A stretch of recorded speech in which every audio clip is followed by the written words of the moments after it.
네, 성경의 술술, 믿음의 쑥쑥 52번째 시간을 함께 하도록 하겠습니다. 자, 오늘은 시간 예언과 1844라는 제목으로 함께 말씀을 나누도록 하겠습니다.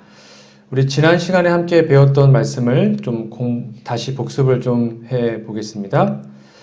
우리 지난 시간에 2300주야와 성소 정결 해석에 대해서 좀 저희가 정리를 해보았는데요. 8장은 전반부는 환상이 나오고요. 후반부에는 그것을 해석한다고 나온다고 설명드렸습니다. 그래서 전반부는 8장 14절 2300주야까지니 그때의 성소가 정결하게 되리라 라는 것으로 마쳐집니다. 그리고 그 해석을 8장 후반부에는 나와 있지가 않아요. 어떤 것인지에 대해서 알려주지 않고 8장은 마쳐지게 됩니다. 그런데 7장과 8장을 쭉 이렇게 평행구절로 비교해보면 메드페르시아, 그리스, 로마, 작은 불 쭉 같은 걸로 나오다가 7장은 그 사건이 하늘 심판이었고요. 8장은 그 사건이 성소가 정결하게 된다고 말을 하고 있습니다. 그러므로 7장과 8장을 비교해보면 하늘 심판은 곧 하늘의 성소가 정결하게 되는 것이다 라는 것으로 결론을 내릴 수가 있습니다. 그리고 성소 정결의 시기는 7장의 하늘 심판, 8장 하늘 성소 정결, 그리고 그것은 다 작은 뿔이 끝난 다음이었습니다. 그것이 역사적으로 AD 1798년 이후에나 가능한 일이다. 그래서 이 세 가지를 꼭 기억하시고 오늘 2300주야 공부를 하시면 될 것 같습니다. 그래서 지난주에 했던 걸 다시 한번 복습해드리면 요겁니다. 하나님의 백성에 대한 심판, 즉 조사 심판은 십자가 이후에 있고요. 재림 전에 일어납니다. 그리고 다니엘 7장을 근거로 해서 1798년 이후에 일어나야 합니다. 그리고 평행구조를 살펴보면 하나님의 백성에 대한 심판과 성소의 정결은 둘 다 동일한 사건입니다. 이 사실을 꼭 기억해 주시면 감사하겠습니다. 자, 이제 다니엘 9장을 좀 공부하기 전에 저희가 좀 기억해야 할 것이 있는데요. 저희가 2장과 7장을 쭉 살펴봤을 때는 다 환상이 나오고 그 환상을 해석해 줍니다. 그래서 2장과 7장은 완전한 설명이 거기에 다 들어있어요. 근데 8장은 아까 말한 것처럼 앞부분에 환상이 나와요. 근데 부분적으로만 뭐 순양이 어딘지 순념서가 뭔지 부분적인 것만 설명해주고 중요한 2300주야에 대한 설명은 나와 있지가 않아요. 8장 후반부에는. 근데 다니엘서 9장은 앞부분에 환상이 없습니다. 그냥 다니엘의 기도가 나오고요. 9장 후반부에 보면 8장의 그 때에 관한 환상을 설명합니다. 그러니까 8장과 9장은 서로 보완으로 하고 있다는 사실을 이해하시면 되겠습니다. 자, 다니엘 9장에 보시면 다니엘 9장은 과연 다니엘이 무엇을 하고 있었을까요? 여러분, 다니엘 9장은 그 유명한 다니엘의 기도가 기록이 되어 있는데요. 다니엘 6장에 보면 다니엘이 사자굴 속에 들어갔던 사건 다 기억하시죠? 다니엘이 사자굴에 들어가서 무슨 기도했을까요? 하루에 3번씩 목숨 걸고 뭔 기도했을까요? 혹시 그런 생각 안 해보셨습니까? 도대체 뭘 얼마나 중요한 기도길래 꼭 좀 나중에 기도하면 되잖아요. 근데 목숨을 걸고 하루에 3번씩 기도했을까요? 굴에 들어가서조차도 기도했거든요. 그 기도의 내용이 다니엘 9장이에요. 그래서 6장과 9장은 같은 시기에 기록된 장입니다. 그래서 다니엘이 얼마나 중대한 기도였기에 사자굴에 들어가면서까지 기도했는지를 좀 살펴보도록 하겠습니다. 다니엘 9장의 다니엘의 기도는 간단합니다. 전 국민, 즉 이스라엘 백성들을 대표해서 하나님께 회개하는 기도를 드립니다. 여기 보시면 1절입니다. 메대 족속 아하수엘 아들 다리오가 갈대아 나라 왕으로 셈을 입던 원년. 다니엘 6장에 보면 똑같이 원년입니다. 같은 시기였습니다. 그게 보니까 예레미야가 70년 후에 포로기가 끝난다라는 것을 서책을 통해서 깨닫게 됩니다. 곧 예루살렘의 황무함이 70년 만에 마치리라. 그러니까 본인이 10대 후반에 잡혀와서 이제 거의 70년이 다 찬 겁니다. 이제 정말 조금만 있으면 이제 해방되는 것입니다. 그런데 백성들의 상태를 보니까 아직도 정신을 못 차렸던 그 백성들의 모습을 보니까 너무 속상하고 답답한 것입니다. 그러자 다니엘이 어떻게 합니까? 9장 3절입니다. 금식합니다. 베옷을 입고 죄를 무릅쓰고 하나님께 기도하며 간구하기로 결심합니다. 이 기도를 사단이 막고자 사자굴에 집어넣은 것입니다. 그것을 각오하고 다니엘은 기도합니다. 어떻게 기도합니까? 9장 4절 5절입니다. 내 하나님 여호와께 기도하며 자복하여 이르기를 회개 기도입니다. 두려워할 주 하나님, 주를 사랑하고 주의 계명을 지키는 자를 위하여 언약을 지키시고 그에게 인자를 베푸시는 이시여 우리는 이미 범죄하여 패역하며 행악하며 반역하여 주의 법도와 규례를 떠났습니다.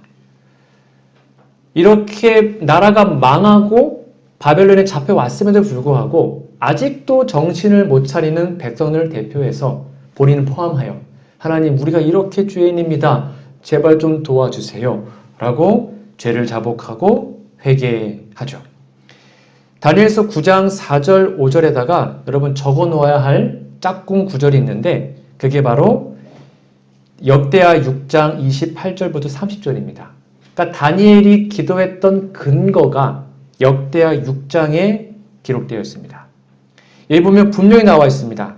만일 이 땅의 기근, 온역, 쉽게 말하면 나라가 저주를 받아서 망하거나 힘들면 어떻게 하랬습니까? 적국이 와서 성읍을 에워쌌죠.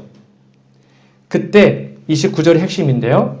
한 사람이나 또는 혹은 둘 중에 하나입니다. 엔드가 아니고 그리고가 아니라 한 사람이나 또는 혹 주의 온 백성 이스라엘이 다 각각 자기 마음의 재앙과 고통을 깨닫고 이 전을 향하여 그래서 다니엘이 창문을 열었습니다. 다니엘 6장에 보면 사자굴 들어갈 때까지 기도했던 이유가 예루살렘을 향하여 창문을 열고 이게 여기 나와 있는 구절이에요. 이 전을 향하여 방향을 그쪽으로 잡습니다. 손을 펴서 기도합니다. 그러면 주는 계신 곳 하늘에서 들으시며 사유해 달라고 이 솔로몬의 기도를 다니엘은 믿은 것입니다. 그래서 이 언약적 기도를 그대로 답습해서 창문 열고 예루살렘을 향하여 기도합니다. 몇 명이 기도해야 된대요? 물론 온 백성 다 하면 좋죠. 근데 누구요? 한 명이라도, 한 사람이라도 깨어서 기도하면 하나님이 그 백성을 전체를 받아주겠다는 약속을 믿고 기도합니다. 다니엘이 정말 충심으로 사자굴에 들어가면서까지 열심을 다하여 기도한 이유가 이 언약 말씀에 기록되어 있었던 것이죠. 왜요? 70년의 포로기가 끝나감에도 불구하고 아직도 정신 못 차리는 자신의 백성들의 모습이 너무나 안타까웠던 것입니다. 뭐라 기도합니까? 다니엘서 9장 16절입니다. 주여 구하옵나니 주는 주의 공의를 따라 주의 분노를 주의 성 예루살렘 주의 거룩한 산에서 떠나게 하옵소서. 하나님 이제 70년 다 차가니까 제발 그 분노를 그 진노를 좀 떠나게 해주세요. 이는 우리의 죄와 우리 조상들의 죄악으로 말미암아 예루살렘과 주의 백성이 사면에 있는 자들에게 수치를 당함이니이다. 이 기도문을 여러분 한번 집에 가서 자세히 한번 잘 읽어보면 이 다니엘은 어떠한 설명도 요구하지 않습니다.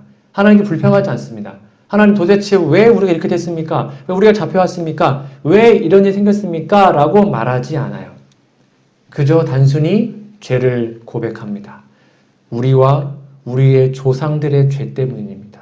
하나님 우리가 잘못했습니다. 이렇게 간절히 기도하자 드디어 하나님 이 기도를 응답하시고 8장의 그 가브리엘 천사를 다시 다니엘에게 보내시죠. 자, 여기 보시면 다니엘 9장 21절입니다. 이게 포인트가 뭐라고요? 다니엘이 기도의 응답의 결과였습니다. 다니엘 8장에서 2300 주야를 다니엘은 깨닫지 못했습니다. 혼절했습니다. 그렇죠? 8장 후반부에 나와요. 그리고 하나님께 기도합니다. 죄를 고백합니다. 그 기도의 응답으로 8장의 환상을 해석해주는 가브리엘 천사를 다시 보냅니다. 곧 내가 기도할 때에, 언제요?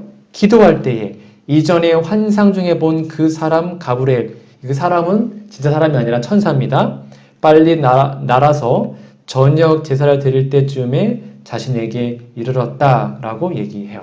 그런 다음에 8장에 너무 놀래서 혼절해서 기절했던 그 2300주야에 대한 예언을, 그 환상을 하나하나 설명해 줍니다. 자, 여기서 이제 조금 여러분 어려울 수도 있는데 뭐 그렇게 어렵진 않습니다. 이 부분 여러분 성경책에다 직접 기록하는 게 제일 좋습니다. 딴 데 기록하면 또 까먹거든요. 자, 8장 1절로 다시 가보시면 여기 벨사상 제3년에 한 환상 또는 이상이라 나오는데요. 여기에 원어는 히브리 원어입니다. 하존입니다. 좀 적어 놓으시면 좋습니다. 왜냐하면 9장을 이해하려면 이걸 좀 구별해야 되거든요. 8장 1절의 그 환상 이상은 하존이에요. 하존. 그리고 8장 2절에도 환상이 하존입니다. 그러니까 한국말로는 다 이상, 환상으로 번역됐지만 히브리 원어가 달라요. 이건 조금 좀 구별해 주셔야 됩니다. 근데 8장 26절에 보시면 이미 말한 바 주야에 대한 환상, 이 주야는 2300주야죠. 때에 관한 것입니다. 이 환상은 원어가 달라요. 히브리 말로 마레입니다. 이건 좀 적어놓으세요. 성경책에다가. 그러니까 주야에 대한 환상은 마레. 한국말은 둘 다 환상이지만 원어가 달라요. 그리고 내가 27절 내가 그 환상 마레로 말미암아 놀랐고 혼절했고 기절했다 라는 것으로 8장이 끝나게 돼요. 그래서 쉽게 정리해드리면 8장의 전체적인 이상, 큰 울타리의 큰 이상, 전체 환상은 하존입니다. 원어가 그래요. 근데 거기 중에 2300주야에 대한 때에 관한, 기간에 관한 환상은 원어가 달라요. 마레입니다. 요걸 좀 적어두시고 좀 기억해 주시면 좋을 것 같습니다. 좀 더 쉽게 설명해 드리면 앞에 그림을 갖고 왔는데요. 8장의 전체 환상이에요. 뭐 염소, 양, 작은 뿔, 8장의 그 환상 전체는 뭐라고요? 하존입니다. 그런데 그 중에 포함되어 있는 부분적인 환상, 2300주야죠. 그것은 마레입니다. 이것을 구별하셔야 합니다. 자, 그래서 이제 9장 21절로 와보면 내가 기도할 때에 이전의 환상, 여기는 하존입니다. 그러니까 8장의 전체 환상을 말하는 거죠. 본 그 사람 가브리엘이 날아와서 저녁 제사 드릴 때쯤에 내게 이릅니다. 그는 말을 합니다.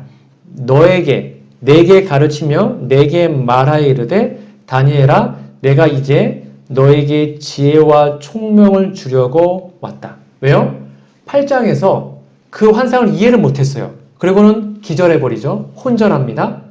그래서 다니엘이 지혜와 총명을 주고 그 이해 못했던 환상을 설명해주기 위해서 가브리엘이 다시 왔어요.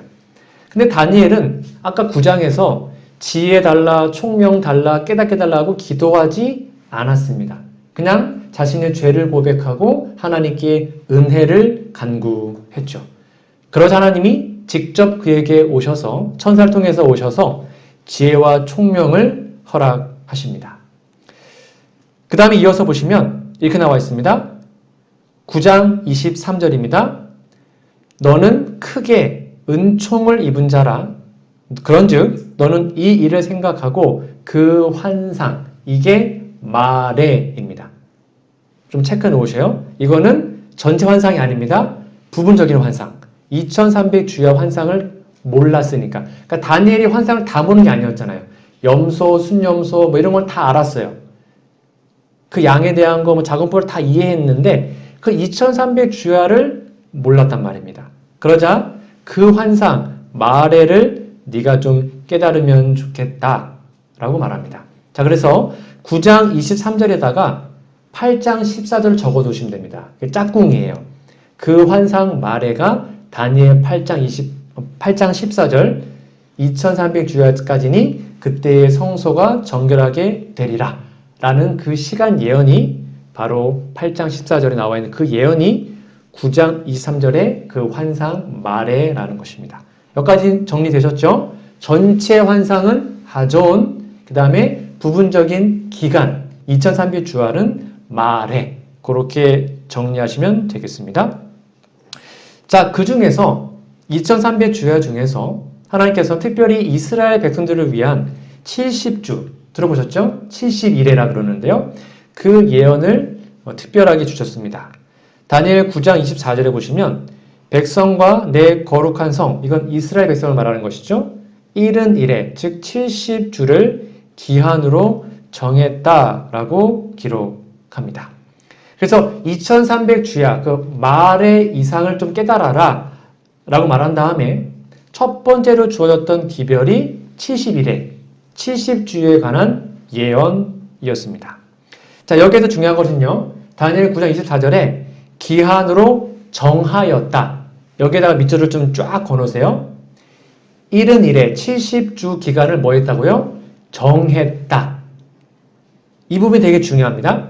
자, 보시면 여기 정하였다라고 나와 있는데 이게 좀 우리 한국말 해석이 조금 애매하게 되어 있습니다. 백성과 거룩한 성을 위하여 71회 70주를 기한으로 정했다라고 얘기하는데요. 이 정했다라는 이 히브리 원어가 하다크라고 하는데요. 두 가지 해석을 할 수 있다고 합니다. 하나는 진짜 정한 것이고 하나는 끊어내다 라는 뜻을 가지고 있다고 합니다. 자, 그러면 우리 현재 한국말 성경은 정했다라고 좀 애매하게 해석을 했는데, 아니 번역을 했는데 원래 이 뜻은 뭘까요? 우리 재림교회를 반대하는 분들은 이거를 반대로 해석을 합니다. 자, 그럼 무엇이 맞는지를 좀 살펴보도록 하겠습니다.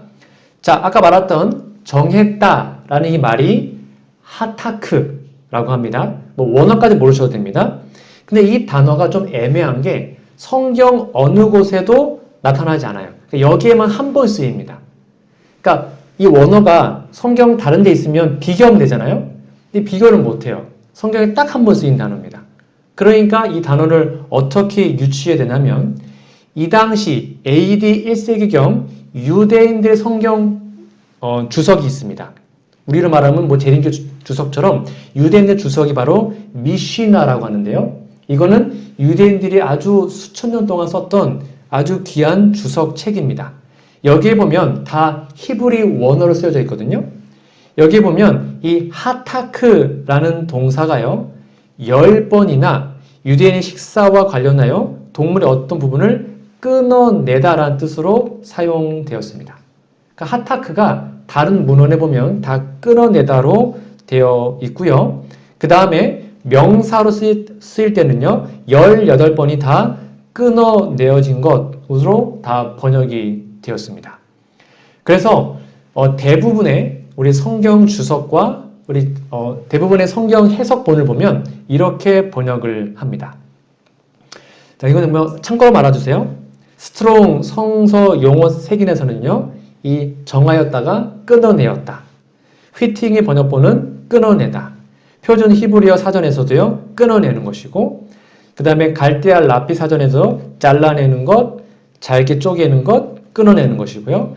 불가타 역에도 끊어내는 것이고 그 외에 많은 성경 번역본에서 이것은 끊어내다, cut off, 끊어냈다라고 번역을 합니다. 그러므로 정했다라는 번역은 조금 애매한 번역이고요. 정확한 번역은 2300주에서 71회를 뭐 했다는 것입니까? 끊어냈다, 잘라냈다 라고 번역하는 게 올바른 번역입니다. 자, 그래서 이 70주 예언 기간은 그러면 어디에서 끊어내어져야 할까요? 유일한 가능성은 하나밖에 없습니다. 2300이 큽니까? 490이 큽니까? 당연히 2300이 크죠. 그러니까 큰 2300이라는 그 기간에서 71회 490일을 끊어내야겠죠. 작은 데서 큰 데를 못 끊으니까요. 큰 거에서 작은 거를 끊어야겠죠. 그러니까 유일한 가능성은 2300주에서 cut off, 끊어낼 수밖에 없는 것이죠. 그리고 이 연일 원칙을 제가 다음에도 설명드릴 텐데요. 우리 성경에 보면 예언 해석을 할 때 하루를 몇 년이요? 1년으로 해석합니다. 하루가 1년입니다. 그래서 70주는 490일, 그리고 490일은 예언 원칙에서 490년이 됩니다. 그래서 내 백성을 위하여, 즉 이스라엘 백성을 위한 은혜의 시기가 490년으로 기간이 정해진 것입니다. 끊어내지게 된 것이죠. 그러면 이 시기를 우리가 어떻게 알 수 있을까요? 다니엘 9장 25절에 그 해답이 적혀 있습니다. 그러므로 너는 깨달아 알지니라 예루살렘을 중건하라는 영이 날 때부터. 그러니까 이것이 시작입니다. 예루살렘을 다시 지어라 라는 중건령이 날 때부터 시작입니다. 스타트죠. 기름 부음을 받은 자 곧 왕이 일어나기까지 7일에 7주, 그 다음에 62일에 62주가 지날 것이다 라고 설명하고 있습니다. 이 9장 25절을 좀 더 쉽게 표로 좀 만들어 봤는데요. 앞에 보시면 좋겠습니다. 여기 보시면 예루살렘을 중건하라는 영이 날 때입니다. 그러니까 예루살렘 중건령이 시작이네요. 시작. 그렇죠? 그 다음부터 기름 부음을 받은 자가 일어날 때까지 7일에 7주, 그 다음에 62일에 이렇게가 시간이 지나게 되죠. 여러분 다니엘 9장 25절에다가 에스라 7장 7절을 적어 놓으셔야 합니다. 짝꿍입니다. 그러니까 예루살렘을 중건하는 영이 성경에 기록되어 있습니다. 그게 에스라 7장 7절이에요. 그럼 도대체 이때는 언제인가? 도대체 언제 예루살렘 중건령이 났을까요? 자, 에스라 7장 7절로 가봐야겠죠? 네, 가보도록 하겠습니다. 여기 보니까요, 아닥사스다 왕, 페르시아 왕이에요. 아닥사스다 왕 제7년에 이스라엘 자손과 제사장들과 레위 사람들과 노래한 자들과 문지기들과 몇몇 사람들이 예루살렘으로 올라왔다. 그러니까 성경 말하기를 예루살렘을 중건하는 영이 언제 났냐면 아닥사스다 왕 제7년입니다. 그때 이 중건령이 발표됩니다. 그러니까 이때가 시작점이겠네요. 그러면 이때가 언제인지를 알면 우리는 스타트되는 시작하는 연을 알 수 있겠죠. 우리 재림교인들을 포함한 많은 성경 해석가들이 이 메데페르시아 아닥사스다 왕 제7년을 예루살렘 중건령이 반포한 때로 보는데요. 과연 그 날짜가, 그 연도가 언제인지를 좀 살펴보도록 하겠습니다. 자, 학자들 세계에서 과연 이것이 BC 457년이냐 아니면 458년이냐 큰 논쟁이 있어 왔습니다. 왜냐하면 고대 유대인들은 우리가 지금 쓰는 달력을 쓰지 않았습니다. 달력이 좀 달랐어요. 종교력을 썼기 때문에 좀 달랐거든요. 우리는 봄부터 겨울까지가 1년이지 않습니까? 근데 이 당시 유대인들은 가을부터 가을까지를 1년으로 했습니다. 그래서 혼과 우두라는 이 학자들이 많은 고대 자료들을 다 사용해서 그 당시 유대인들이 봄에서 겨울이 아니라 가을에서 시작해서 가을로 끝난 달력을 사용했다는 것을 증명합니다. 고고학적으로요. 그래서 쭉 계산해 보니까 그 시기가 바로 BC 457년이라고 합니다. 이거는 뭐 역사적으로 명확하게 증명된 사실이죠. 그래서 정리해드리면 예루살렘 중건령은 아닥사스다 왕 7년인데 그때가 BC 457년이 됩니다. 그럼 그때부터 7주 그리고 플러스 62주가 지나면 기름 부음 받은 자가 이제 나오게 되는데요. 그때 예수님께서 침례를 받으셨고 공생애를 시작하게 된 것입니다. 여러분 그런데 여기에서 좀 우리가 좀 중요하게 생각해 봐야 될 것이 뭐냐면요. 여러분 490년 여기 69주입니다. 69주는 483년이죠. 69주. 그러면 483년에서 BC 457을 빼면 몇 년이 나옵니까? 숫자가 어떻게 나오죠?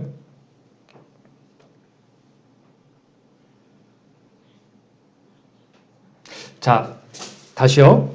여기 앞에 보시면 원래 일반적인 숫자는 마이너스 3, 마이너스 2, 마이너스 1, 그 다음에 뭐가 나옵니까? 0이 있어야 되죠. 0, 그 다음에 1, 2, 3, 4, 5 이렇게 하잖아요. 근데 BC에서 AD로 연대가 바뀔 때는 0년이 없어요. 그러니까 그러니까 BC 1년 다음에 0년이 아니고요. BC 1년 다음에는 AD 1년이 바로 됩니다. 0이 없어요. 그러니까 여기 숫자를 뺀 다음에 0이 없으니까 1을 더해야 합니다. 이해되시나요? 연대 계산에서 BC와 AD로 바뀔 때는 0년이 없으니까 그거를 큰 수에 작은 수를 빼요. 그럼 남은 숫자가 나오지 않겠습니까? 거기다가 1을 더해야지 진짜 연도가 나와요. 그래서 숫자를 빼보면 원래 침례가 AD 26으로 나옵니다. 숫자를 빼보면. 근데 0년이 없으니까 AD 27년이 되는 것입니다. 그래서 역사적으로 AD 27년 예수님이 침례를 받고 기름 부음을 받고 예수님이 공생애를 시작하게 돼요. 이 사실을 여러분 좀 잘 정리해 두시고요. 그래서 우리 예언의 시간에도 이렇게 나와 있습니다. 서기 27년에 AD 27년에 예수님께서는 침례 받으실 때 성령의 기름 부음을 받았으며 곧 이어 그의 공생애가 시작이 되었다. 성경 말합니다. 사도행전 10장 38절에 보면 하나님이 나사렛 예수에게 성령과 능력을 기름 붓듯 했다. 그것이 70일의 예언에서 정말 놀랍게도 명확하게 정말로 정확하게 이루어졌습니다. 자, 이제 9장 26절을 볼게요. 62, 즉 62주 이래 후에 자, 여러분 성경 제 다니엘 9장 26절을 보셔요. 기름 부음을 받은 자가 끊어져 없어진다. 그러니까 침례 받은 뒤에 그 나머지 7년 동안에 기름 부음 받은 자, 예수님이죠. 예수님이 끊어져 없어진답니다. 이 부분을 킹제임스 버전을 보면 62일의 뒤에 메시아가 끊어질 것이다 라고 얘기합니다. 그러니까 침례를 받고 이제는 몇 년 남은 것입니까? 7년 남았습니다. 그 기간이 70일에가 7년 남았는데 그때 어느 시점에 메시아가 끊어진다. 즉 예수님이 돌아가실 것이 예언되어 있습니다. 자, 그럼 언제 돌아가실까요? 그것 또한 성경에 나와 있어요. 다니엘 9장 27절입니다. 그가 장차 많은 사람과 더불어 한 일에, 이 일에는요 마지막 7년을 말하는 것입니다. 마지막 7년 한 일에 동안에 언약을 굳게 맺고요. 그가 그 일에 마지막 일주의 7년의 절반, 딱 중간 절반의 제사와 예물을 금지했다. 이 제사와 예물을 금지한 게 무슨 말일까요? 지금까지는 구약에 양을 잡고 소를 잡고 예수님 십자가를 표상했지 않습니까? 근데 예수님이 십자가 달려 돌아가심으로 구약의 제사가 이제 의미가 없게 됐습니다. 더 이상 양 잡지 않습니다. 더 이상 소 잡지 않죠. 그래서 구약의 제사와 예물을 금지했다는 말은 뭐냐면 예수님 십자가에서 모든 것을 이루셨다. 그렇게 이해하시면 돼요. 그래서 AD 27년 가을에 예수님이 침례 받으시고 공생 시작하신 다음에 AD 31년 봄, 3년 반이니까요. 봄에 십자가에 달려 죽으심으로 모든 언약을 이루시게 돼요. 그리고 나머지 3년 반 동안 백성들이 열심히 복음 전했고요. 결국 그들이 스데반이라는 집사님을 돌로 쳐 죽임으로 그들의 은혜 시기를 마치게 됩니다. 더 이상 나라로서의 예루살렘은 의미가 없게 되죠. 그래서 AD 34년에 70일회가 끝나게 되는 것이죠. 성경에 이렇게 얘기합니다. 뭐라 나와 있냐면 이튿날 요한이 예수께서 자기에게 나오심을 보고 말하되 보라 세상 죄를 지고 가는 하나님의 어린 양이로다. 성경은 분명히 예수님이 하나님의 어린 양이라고 설명합니다. 그리고 아까 말한 것처럼 예수님이 십자가에 달려 죽으실 때 일어났던 사건이 있습니다. 마가복음 15장 38절입니다. 이에 성소 휘장이, 이 성소는 지성소와 성소를 가로막는 휘장이었죠. 그것이 위로부터 아래까지 찢어집니다. 아래에서 위가 아니었습니다. 위에서 아래. 이거는 초자연적인 하나님께서 거기를 찢으셨죠. 어린 양의 죽음, 예수님의 죽음으로 성전의 휘장이 찢어지게 됩니다. 그래서 이제는 더 이상 지상 성소의 제사가 의미가 없게 됩니다. 예수님이 원형으로 직접 죽으셨기 때문이죠. 그것이 바로 구약의 제사와 예물을 금지한 것. 그것이 다니엘 9장에 정확하게 예언되어 있는 것입니다. 자, 그러면 아까 말한 것처럼 이 70주 예언은 2300주야 예언에서 끌어낸 것이 분명합니다. 그럴 수밖에 없습니다. 성서적으로. 그러면 어디에서 끌어내야 될까요? 가능성은 두 가지입니다. 앞에서부터 끊던지 아니면 뒤에서부터 끊던지 둘 중에 하나입니다. 중간에 끊는 건 없습니다. 앞에서부터 끊던지 뒤에서부터 끊던지. 자, 그러면 먼저 뒤에서부터 끊어볼까요? 2300주야에서 70주를 뒤로 끊도록 하겠습니다. 아까 제가 설명드렸죠? 70주의 끝이 어디였습니까? 그게 AD 34년 스데반이 돌로 맞아 죽음으로 예루살렘의 유대인들의 은혜 시기가 끝났죠. 그럼 그때가 2300의 끝이 되겠죠. 만약에 끝에서 끊는다면. 그러면 2300주야의 시작점은 BC 2267년이 됩니다. 이렇게 되면 저희가 지금까지 배웠던 모든 다니엘 2장, 7장, 8장 예언이 다 어우러집니다. 왜요? 다니엘서에서 바벨론은 BC 612년, 메드페르시아는 이렇게 되기 때문에 저희가 배워왔던 우리가 했던 모든 예언이 다 헝클어집니다. 하나도 안 맞게 돼요. 그러니까 2300주야에서 70주야를 뒤에서부터 끊을 수가 없어요. 왜냐하면 7장, 2장, 8장이 다 조화되어야 되는데 하나도 안 맞습니다. 그렇다면 이제는 그 방법은 딱 하나밖에 남지 않습니다. 바로 앞에서부터 끊는 것입니다. 그래서 2300주야의 시작부터 71회가 시작됩니다. 그러니까 2300주야랑 71회는 시작점이 똑같습니다. 이해가시죠? 그러니까 2300주야의 예언, 그 시작점 우리는 알 수가 있어요. 71회의 예언의 시작을 알면 됩니다. 그게 언제였습니까? 예루살렘을 중건하라. BC 457년이었죠. 이때가 동일한 예언이었던 2300주야의 시작과 같은 거예요. 여기까지 여러분 좀 이해가 잘 되셨으면 좋겠습니다. 이렇게 457년에 71회가 시작이 되고요. 그 다음에 2300주에도 동시에 시작이 돼요. 만약 이렇게 우리가 해석을 한다면 다니엘서 2장과 7장과 8장 해석이 여기에 다 동일하게 적용할 수 있습니다. 자, 확인해 볼까요? 이렇게 됩니다. 저희가 지금까지 소위 말하는 성소 정결, 조사 심판 언제 와야 된다 그랬어요? 십자가 이후에 옵니다. 그렇죠? 그리고 작은 뿔 다음이니까 1798년 이후에 와야 합니다. 성소 정결은요. 그리고 예수님 재림 직전에 와야 합니다. 딱 부었답니다. 1798년 이후니까요. 1844년이 문제가 없고 재림 전이니까 1844년이 문제가 없어요.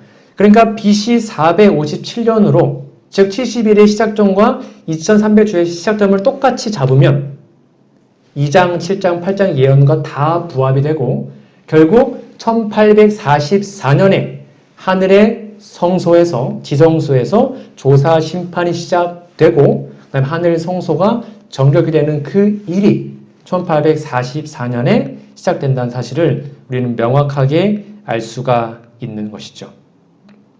그래서 다니엘 윌슨이라는 주교는 이렇게 얘기합니다.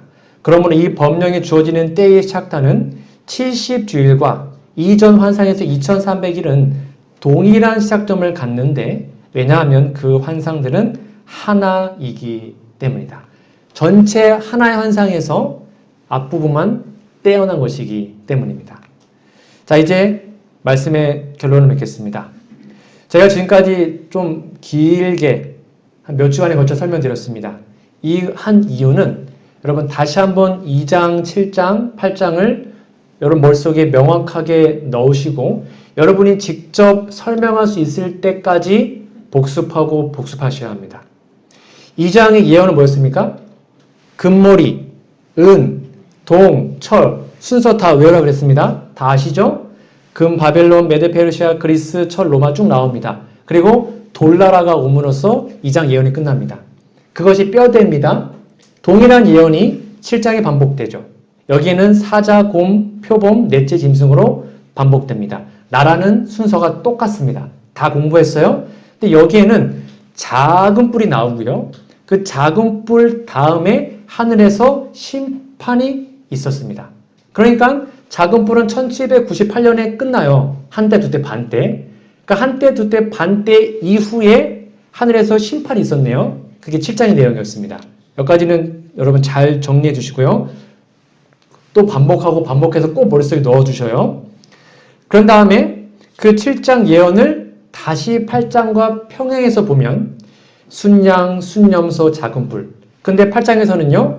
그 하늘 심판이 나오지 않고 동일한 사건이 2300주야까지 그때 성소가 정결하게 된다. 성소 정결이 나오네요. 그러니까 하늘 심판과 성소 정결은 뭐 한 거예요? 같은 사건이에요. 그렇죠? 그리고는 그 9장에 이제 연도가 나옵니다. 바벨론은 BC 539년 쭉쭉 다 망합니다.